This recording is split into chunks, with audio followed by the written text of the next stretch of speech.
So I just felt utterly demoralized. I felt like utterly like, what the fuck is happening? Like, I'm a victim here, and like I've never been treated this way before. And like, it's like, you didn't ask me any questions. You didn't do anything. Like, how can you just like, a cop brings someone there, they're not acting crazy, you don't ask them any questions, and then you're like, sure, forcibly sedate them. Shouldn't you perform an exam? The guy downtown asked me a few questions, as did the triage nurse, and they seemed perfectly fine with me. They seemed perfectly fine with me going back to the hotel.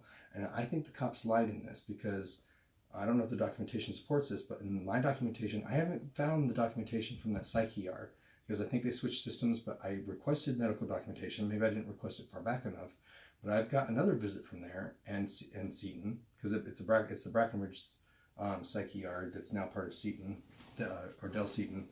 But I got all the records from all the hotels, but that's one record that I don't have, is that psych ER for that visit.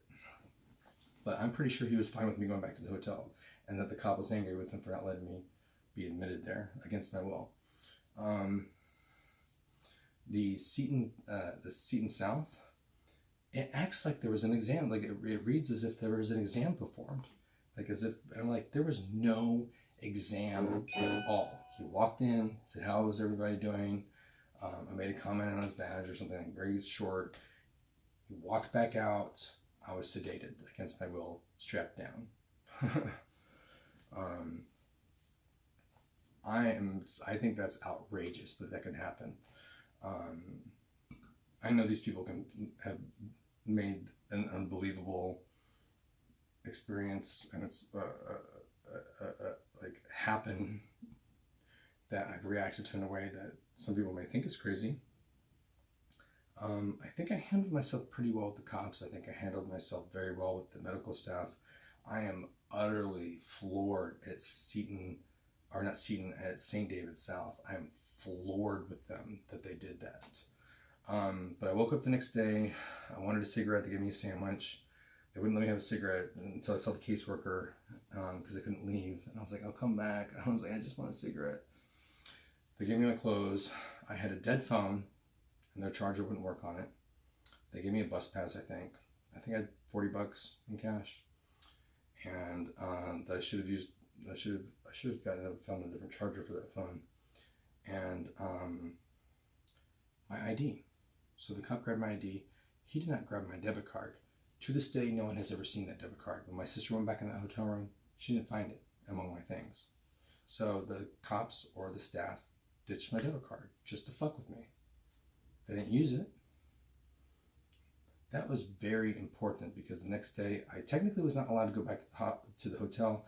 I probably could have without any problems, but that stink-eyed clerk came to me when I was in the cop car at one point, and the cop told him to verbally tell me that I was not allowed back on premises, even though all my stuff was there. My dog was taken to the pound, and as was my cat.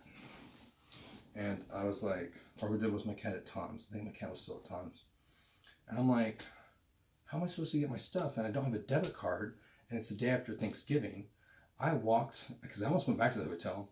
I was starting to walk back to the hotel, and I got like within a block of it. I walked from Seton South, which is like at Benoit or South First roughly, and 71 to IH-35 and 71. I almost went back to the hotel there, and then I turned around, and then some guy in a truck, I don't think it was Jason, but it was some guy in a truck, and he went like that as I was walking the other way. I'm like, what? Oh, and they acted like they acted like they were throwing me off the roof of the Candlewood in a chair or something, because I've recently seen a video of how they treat gay people in like a Middle East country, where they strap them to the chair and throw them off a fucking roof. I'd seen that recently, and they made me think they were going to do something like that to me, which was, pretty terrifying to think about. So then I walked from 35 and 71 to 51st Street and IH-35 to Manor and 51st Street. I went to Isaac's apartment. I kept going back to Isaac's apartment, and he wasn't there. I didn't realize he was on vacation. I gave up on that. I went back to my old neighborhood at 183 and 51st. I finally saw my neighbor, and that's when that Facebook shit happened, because they kept making me think they were trying to blow up my phone. And Joyce thought she saw some of like the bullshit, the projections, because they were trying to make me think that they were trying to blow up my phone, and they tried to do those fake EMT pulses, or the real EMT pulses, and I didn't have a good charger, so I was typing really fast short messages, which made me look even crazier. and I was doing this and this and this, and I was reporting license plates just in case they happened to be involved with it. In one case, a guy looked like he did something like this, which I totally forgot about until I saw that message. And again, it could have been a rejection. It might have not had anything to do with anything. He might have been scratching himself. But I was paranoid as a motherfucker, because during that walk, they made me think that they had drained my bank account, or they were about to drain my bank account. They also showed me more abilities that they had. You know, they kept making me think that people along the way, I mean, obviously they were following me, but they kept making me think that people, like bystanders, had those devices and were like bzz, bzz, like buzzing me, and like in the purse, or like the thing they were holding, like maybe that wasn't a cell phone. I was freaked the fuck out. She eventually had to go, and she drove me to my old neighborhood over at 183 and 35. Before that, where I had a house with Chris.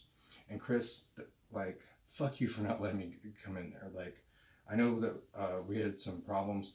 Most of those problems were because of you. You were an asshole. You were a hypocrite. And, like, you treated me like shit after the breakup.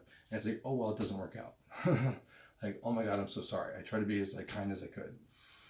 I went to my neighbors 2 houses down, Chris and Greg. Fuck you guys, too, because it's like you let me in there and you're like, oh, okay. And I was like, something happened. And I said, the eyebrow thing is not what you think. And I was like, I was so fucking scared. And I was talking to my sister. It didn't sound like her on the phone. They fucked with my ears, and they made me think it was jittery. It didn't sound like my sister. I was super paranoid. I didn't know what was going on.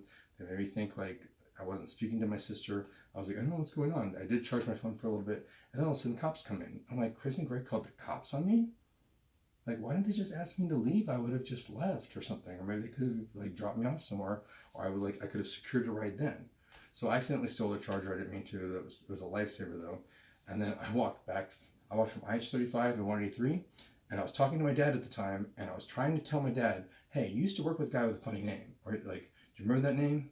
He used to work with a guy named Gay Seaman. I swear to fucking God, I've shook his hand, but for some reason he couldn't think of it. That made me think I wasn't talking to my dad. It didn't sound like him because they were fucking with the sound in my ear. And it kept cutting on and off. It sounded like it was sound clips.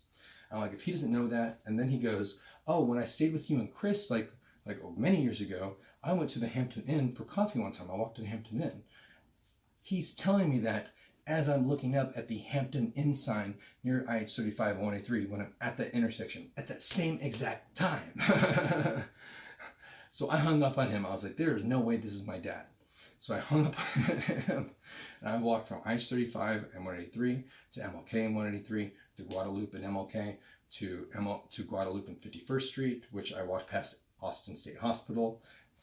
We call this the Trail of Fear, by the way. And I walked by my bank too, and they made the hoo, and along that way they buzzed me and like woo, and they did that, and they also made me like know that they could like do the projections in a much more scary way, where they could make it look like, hey, there's a construction site, hey, there's a board here, oh wait, no, there's not a board here, it just looks like there's a board here, or there's a pit here. So like when it got dark, when I got to 51st and IH-35 and then I kept crossing it, I was scared that I was going to walk off into and like break my neck or something like that, or fall to my death, because there was a little bit of construction there, but not much. Then I walked to my old neighborhood. I tried to go back to Joyce's house, but I don't think she was there, or she was awake or something like that. I walked to 183 and 35, or 183 and 51st Street, a little bit past my neighborhood. I walked back because I'm like, where the fuck am I going? I then walked back and I saw a big money bag projected in like one of the houses or on one of the trees near my old neighborhood. I'm like, oh great.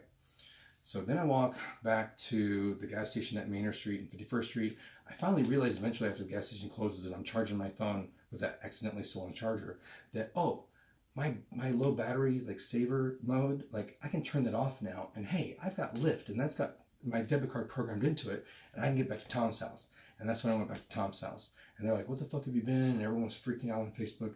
And that's the whole story of that. But that was like one of the scariest moments of my fucking life. And that's when my sister came down. I went to her place for a couple of days. I stayed at a Candlewood near her place. They zapped me there like a motherfucker. My room key didn't, one time it took like 10 or 11 times for the guy to get my room key to work. And I'm like, you don't think there's a connection between that and the whole like electrical thing that I'm feeling? He's like, no. Like I literally couldn't stay in my room there, just like at the other Candlewood. So I literally stayed like in the lobby, or I walked around and smoked. I literally like could not enjoy my fucking room. So then I went back to Austin because I was like, my dog's there, my bank account's there, I can't like fucking, so I took a bus back there, in which we had a very humorous bus ride there where I was like documenting the stuff in humorous ways about sketchy